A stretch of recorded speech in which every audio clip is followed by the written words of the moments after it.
bigger. Why do they always have to go bigger?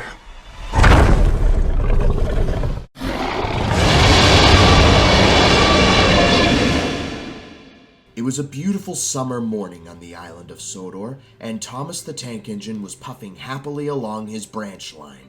The sky was blue, the birds were singing, and the two coaches, Annie and Clarabelle, were clattering along as they went.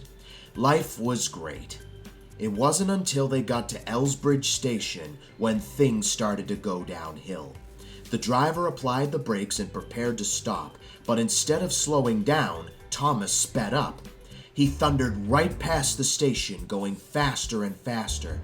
Henry, who was dropping off his passengers so they could board Thomas, watched in shock as Thomas passed. The passengers panicked, and the driver poked out of the cab to confront Thomas. "Thomas, what the hell are you doing?" he shouted. But Thomas didn't answer. He just kept going. As he raced along, the commotion woke a sleeping Edward, who was resting in a siding nearby. Without hesitation, Edward reversed from the siding he was on, the signalman changed the points, and Edward raced after Thomas. It wasn't long before he caught up with the tank engine, and he tried to whistle to get Thomas to stop, but there was no reply. Edward raced as fast as he could, trying to reach Thomas, but it seemed like the faster he went, the faster Thomas went as well. Meanwhile, the driver and fireman fought for control over Thomas, desperately trying their best to stop him, but to no avail. Then, they along with Edward saw a horrifying sight. They were heading towards the unfinished bridge, which was closed for repairs. "Thomas, are you mad? You're gonna kill us all!" the driver exclaimed. There was still no answer.